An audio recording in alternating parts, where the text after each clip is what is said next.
স্বপ্নে রাসূলুল্লাহ ইসলামের কি কথা হয়েছিল এটা জানলে আপনি অবাক হয়ে যাবেন। আপনারা জানেন ডক্টর আফিয়া সিদ্দিকা, যিনি একজন বিজ্ঞানী ছিলেন, সায়েন্টিস্ট ছিলেন, তাকে 2003 সালে তিনি হিজাব পড়তেন আমেরিকান ইউনিভার্সিটিতে।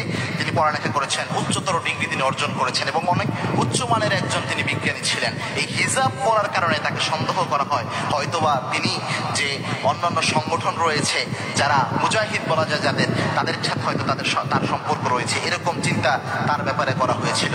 সন্দেহবশতই তাকে অ্যারেস্ট করে নিয়ে যাওয়া হয় এবং সবচেয়ে মারাত্মক যে কারাগার আবু গারিব কারাগারে তাকে 2003 সাল থেকে এ পর্যন্ত প্রায় 22 বছর তাকে সেই জায়গায় রাখা হয়েছে।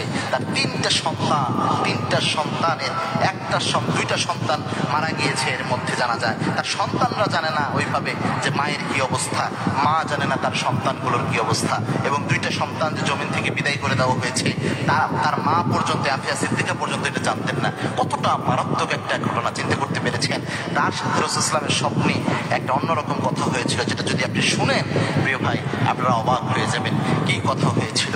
এই বোনকে নির্যাতন করার পর এই বোন একদিন রাতের বেলায় ঘুমিয়ে রয়েছেন। আফিয়া সিদ্দিকা তার ব্যাপারে তার নিজের বোন সাক্ষাৎকার দিচ্ছেন। আফিয়া সিদ্দিকা রাতের বেলায় ঘুমিয়ে রয়েছেন, হঠাৎ করে তিনি স্বপ্ন দেখেন, স্বপ্নে রাসূলুল্লাহ ইসলাম আফিয়া সিদ্দিকার কাছে এসেছেন। এসে আফিয়া সিদ্দিকাকে বলছেন, মা তুমি কেমন আছো? আফিয়া সিদ্দিকা চোখের পানি ফেলে বলছেন, ইয়া রাসূলুল্লাহ সাল্লাল্লাহু আলাইহি ওয়াসাল্লাম আমি এখন ভালো আছি আলহামদুলিল্লাহ।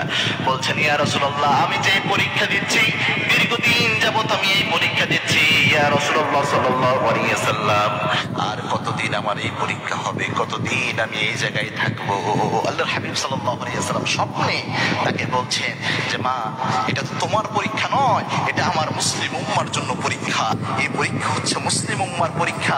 এই পরীক্ষা শুধু তুমি দিচ্ছ না, তুমি আমার উম্মত বলে তোমার উপরে এই পরীক্ষা এসেছে। যুগে যুগে যারাই আমার উম্মত ছিল প্রত্যেকের উপরে এমন পরীক্ষা নেমে এসেছে। এক একজনের পরীক্ষার ধরন হয়তো একক রকম, বাট প্রত্যেকটা উম্মত পরীক্ষার সম্মুখীন হয়েছে এবং কি আল্লাহ রাব্বুল আলামিন জানিয়ে